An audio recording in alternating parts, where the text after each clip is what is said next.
जय हिंद दोस्तों, आप सभी का स्वागत है प्रियंका जी के जीएस क्लासेस पे। तो दोस्तों एक दो दिन से सरस्वती पूजा के कारण है जो टेस्ट नहीं हो रहा था, बट आज से जो है फिर से हमने स्टार्ट कर दिया है।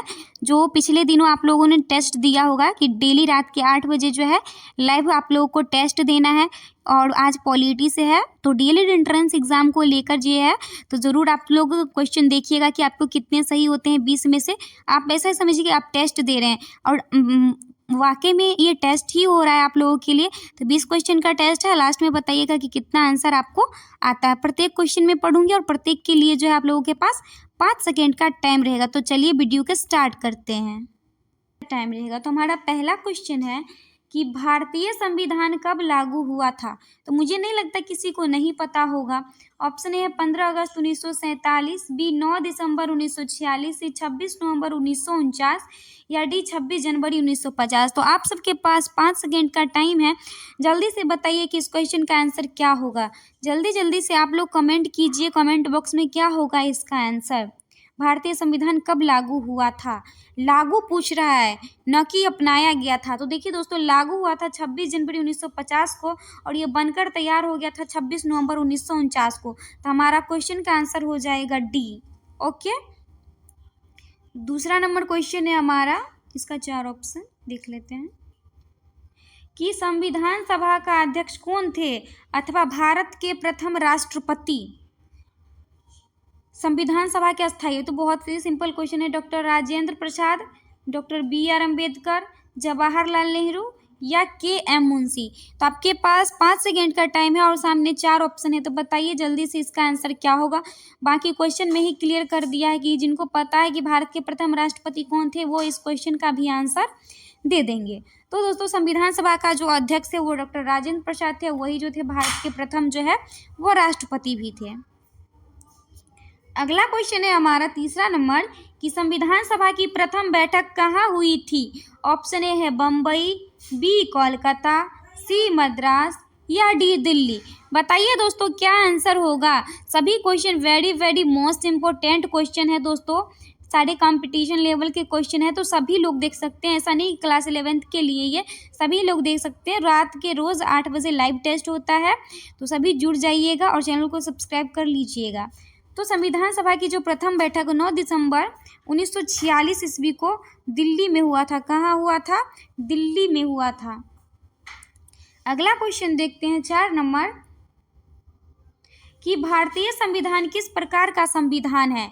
ऑप्शन ए है कठोर संविधान, बी है प्रस्तावित और अलिखित संविधान, सी है लिखित और विस्तृत संविधान, डी गरीब विरोधी संविधान है। तो इसका तो ऑप्शन बहुत सा सिंपल दिया गया है, सभी जो है इसमें से आंसर छांट लेंगे कि इसका आंसर क्या होगा। तो बताइए इसका आंसर क्या होगा। जल्दी जल्दी से आप लोग कमेंट कीजिए इसका आंसर क्या होगा, क्योंकि प्रत्येक क्वेश्चन के लिए आप सभी के पास 5 सेकेंड का टाइम रहता है। तो दोस्तों, भारतीय संविधान जो है वो ऑप्शन के हिसाब से क्या है, लिखित और विस्तृत संविधान है। आपको पता है कि विश्व में सबसे बड़ा जो संविधान लिखित संविधान वो भारत का ही संविधान है। अगला क्वेश्चन है हमारा कि भारत संविधान को अपनाया गया संविधान सभा द्वारा, भारतीय संसद द्वारा, गवर्नर जनरल द्वारा या ब्रिटिश संसद द्वारा।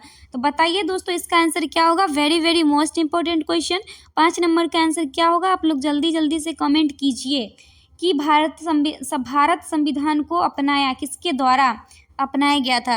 तो दोस्तों, भारतीय संविधान का जो निर्माण किसने किया था, संविधान सभा ने किया था। तो अपनाया भी किसके द्वारा गया था, संविधान सभा के द्वारा ही। तो option A is the correct answer हो जाएगा। लास्ट में जरूर बताइएगा कि आपके 20 में से कितने क्वेश्चन सही हुए हैं।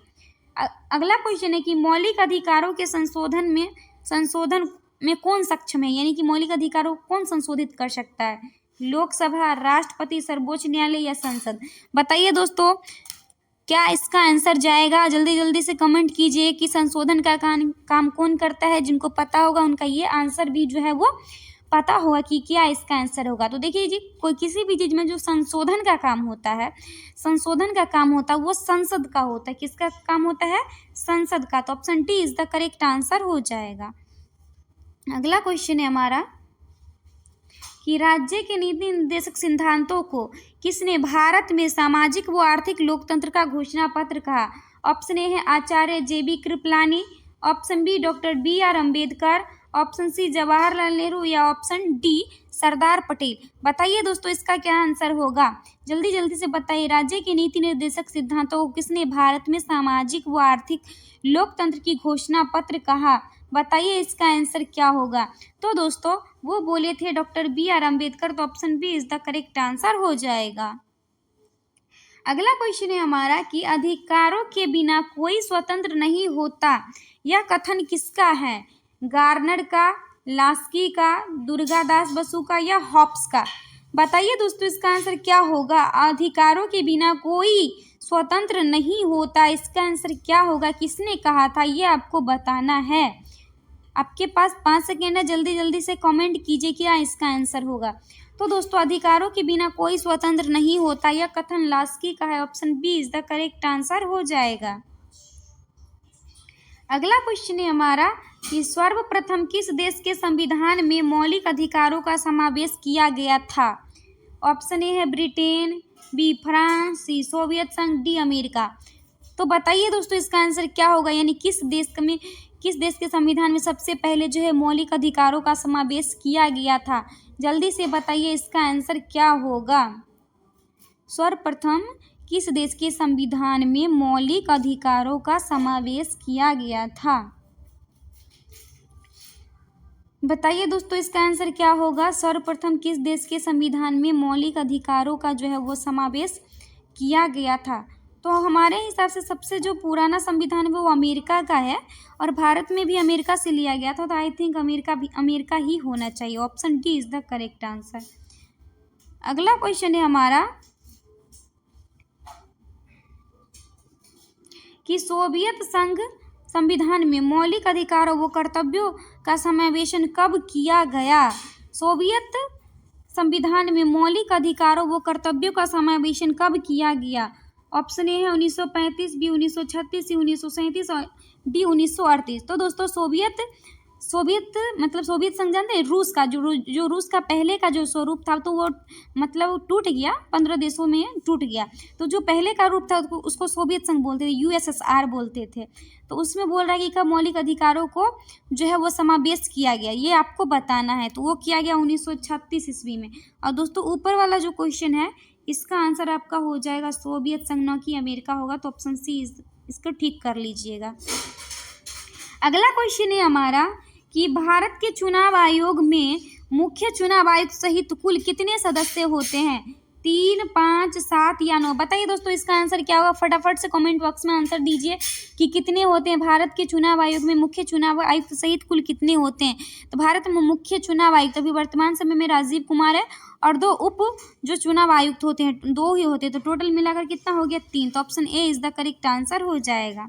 अगला क्वेश्चन है हमारा कि राष्ट्रध्वज, राष्ट्रगान या संविधान का निरादर करने पर कोई व्यक्ति कितने वर्ष तक चुनाव नहीं लड़ सकता?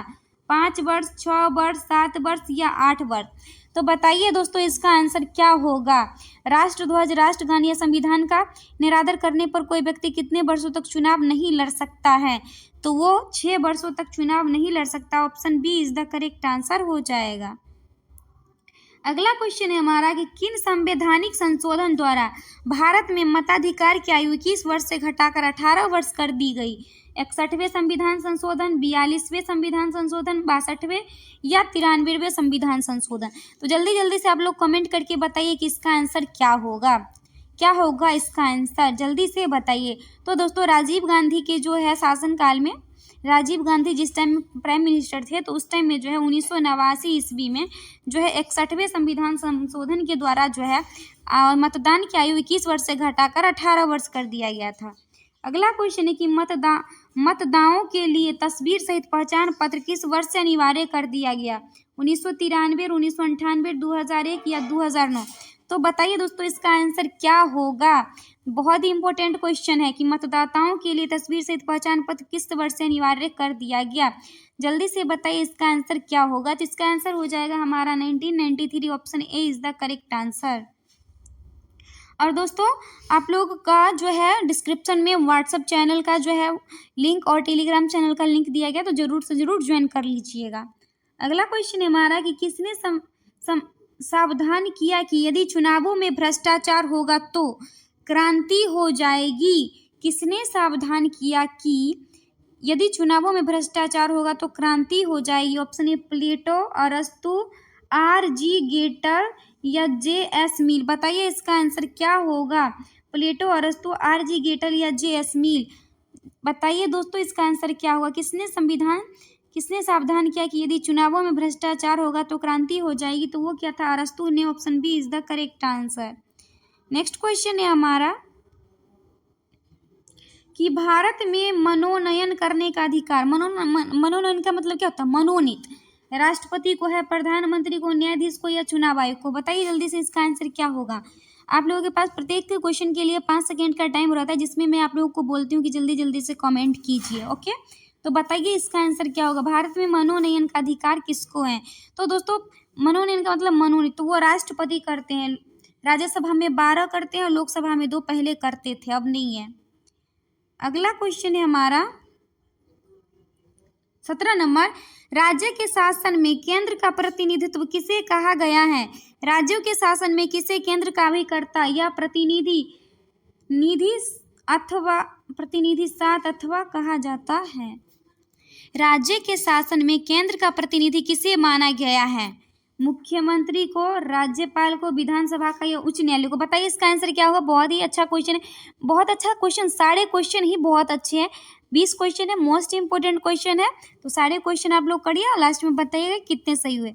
तो राज्य में जो है राज्यपाल का नियुक्ति राष्ट्रपति करते हैं, तो वो केंद्र का प्रतिनिधित्व जो है वो राज्य में करते हैं। राज्य मतलब राज्य के शासन में केंद्र का प्रतिनिधित्व। अगला क्वेश्चन है हमारा कि संघीय कार्यपालिका की व्याख्या संविधान के किस भाग में की गई है? यानी संघीय कार्यपालिका यानी कि केंद्र का 2 में क्या है हमारा?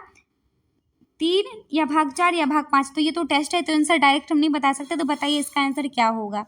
भाग 2, भाग 3, भाग 4 या भाग 5? तो देखिए दोस्तों, भाग 2 में हमारा क्या है? नागरिकता है। भाग 3 में मौलिक अधिकार, 4 में नीति निर्देशक तत्व, तो बच गया क्या? भाग 5 में हमारा केंद्र है।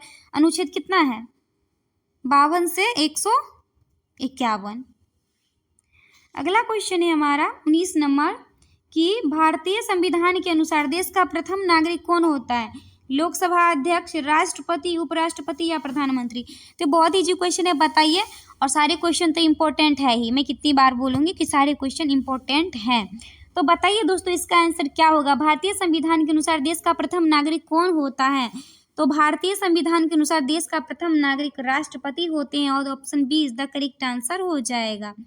अगला क्वेश्चन है हमारा कि संसदीय प्रणाली में एक मंत्रिमंडल होता है जिसका मुखिया होता है जिला मंत्री, राष्ट्रपति, मुख्य न्यायाधीश या प्रधानमंत्री? बताइए दोस्तों इसका आंसर क्या होगा? संसदीय प्रणाली में एक मंत्रिमंडल होता है जिसका मुखिया कौन होता है संसदीय प्रणाली में? आपको बताना है इसका आंसर क्या होगा।